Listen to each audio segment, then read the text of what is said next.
France, 1918. The darkness brings a sense of quiet but also heightened the fear. We couldn't see what was out there, but we knew the enemy could just be a few yards away.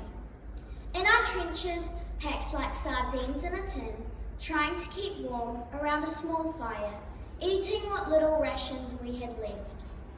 There was no real rest, just an anxious and haunting wait for what might come next. Suddenly, the stillness was broken. We were jolted awake by the sound of artillery shells and enemy flares. Could this be another gas attack from the Germans?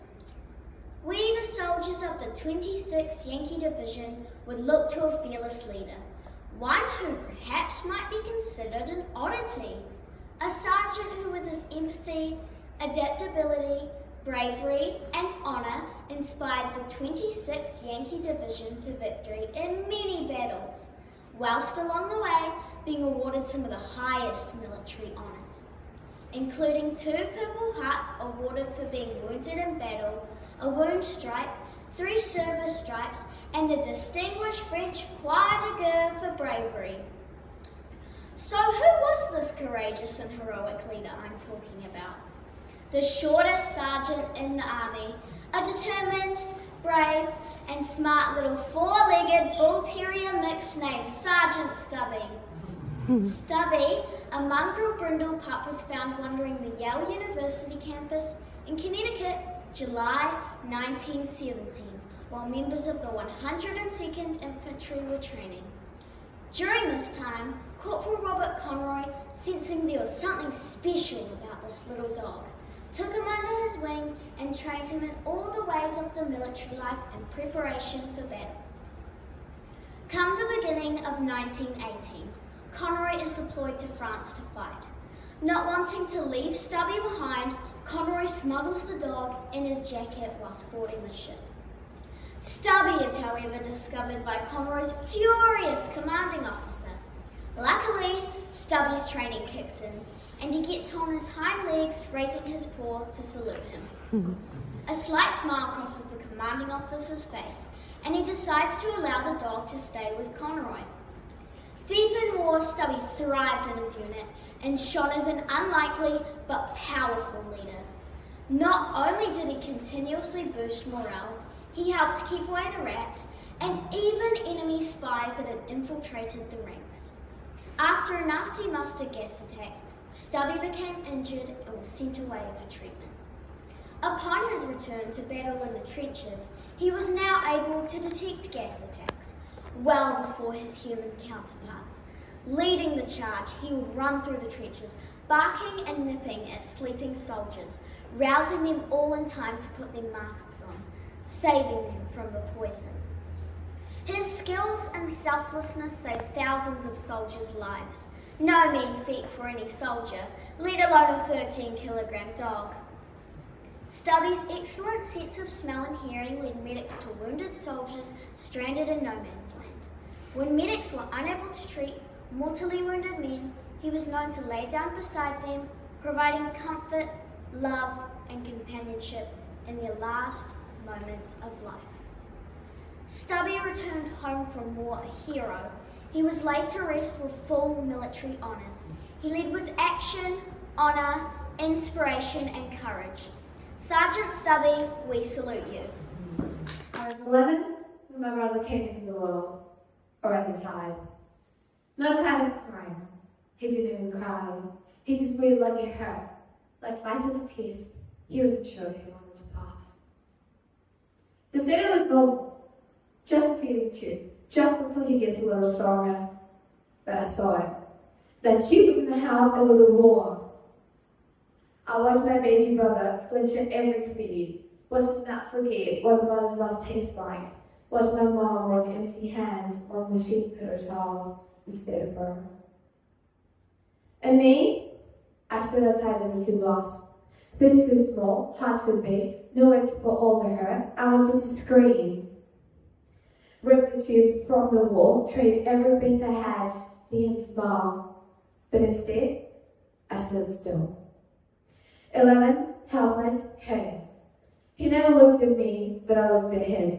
Every second, counting things, counting stumbles, counting tiny sorts of failures, like he was still choosing to stay. They called it failure to thrive, but that boy, he was dying through failure, waking up each day in a body made of pain and a will made of iron.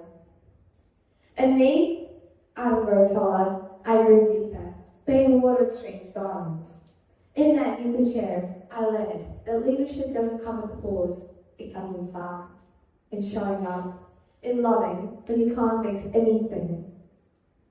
He couldn't talk, but he led me, taught me how to fight without fists, how to hope without promises, and how to stay when everything you knew was to one. I'm 13 now, and when people call me strong, I don't smile, I turn around and point to him, to a boy who will paint like a sickened skin and still find a way to shine. He couldn't eat, but he fed me purpose. He couldn't walk, but he showed me the way. He did thrive, and he leads every step. And if you ask me who's the strongest person I've ever known is, I'll tell you it's him. It's my little brother. It's Watson. Whatever You Know by Taylor Monk. In case you hadn't realized, it has somehow become uncool to sound like you know what you're talking about, or believe strongly in what you're saying. Invisible question marks and parenthetical you knows and you know what I'm saying have been attaching themselves to the ends of our sentences, even when those sentences aren't questions. Declarative sentences, so called because they used to, declare things to be true, okay, as opposed to other things that are totally, not. They have been infected by this tragically cool and totally hip interrogative tone. As if I'm saying, don't think I'm a nerd just because I noticed this, okay? I have nothing personally invested in my own opinions. It's just like I'm inviting you onto the bandwagon of my own uncertainty. What has happened to our conviction? Where are the limbs out on which we once walked? Have they been chopped down with the rest of the rainforest? Or do we have nothing to say? Has society become so filled with these conflicting feelings of meh that it's gotten to a point where we're the most aggressively inarticulate generation to come along since, a long time ago? So I implore you, I entreat you, and I challenge you to speak with conviction, to say what you believe in a manner that bespeaks the determination with which you believe it, because contrary to the wisdom of the bumper sticker, it is not enough these days to simply question authority. You gotta speak with it too. Thank you. You're standing at the front of the class, and everyone is disappeared. Your teacher wants you to say a few words on behalf of the team.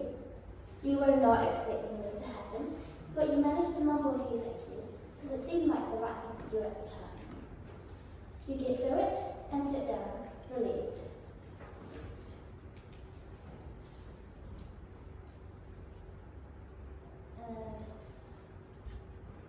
You get through it and sit down relieved. As Shakespeare once said, some are born leaders, some achieve leadership, and some have leadership thrust upon them. Leadership, that teachers always want you to show during group projects. Even though your group hasn't replied in the chat for 3 days, and someone just sent a meme instead of their part of the slideshow. Show of hands, who's been in that group chat? Yeah. If your hand's not up, you are the problem. Now, when people call you a leader, that sounds really cool, right? But what it really means is, congratulations, you're now responsible for everything going wrong, even if you could do it. My laptop crashed trash. My dog ate my pot. Wait, this was due today? My first time being a leader was in year 4. I got picked to run a class of each, and I was hyped. I had a clipboard. I felt powerful. Instant authority. People were like, whoa, crippled kid means business. You would have followed me. Don't lie. But yes, I am the one. But 2 minutes in, the speaker cancelled. Someone spilled juice on the legendary clipboard. And I realized I had no idea what I was doing. So I just started looking really busy. That's the first rule of leadership. Look fast for holding papers. People think you're in charge. But seriously, leadership isn't about being the loudest, or the bossiest, or the person at the front of the room. It's about being the one who cares. It's saying, yeah, I messed up. But not blaming the kid who hasn't spoken since September. And yeah, you'll feel like you're faking it sometimes. Because you are. We all are. Even adults. Especially adults. So be the leader who shows up. Be the leader who puts in the work and puts himself on the line. Be the leader who shows up. And be the leader who listens. And be the leader who brings snacks. One meltdown away from disaster, and someone walks in with Doritos, and suddenly we're a team again. And most importantly, be the leader who doesn't pretend to know everything, but steps up anyway. Because honestly, that's what real leadership is.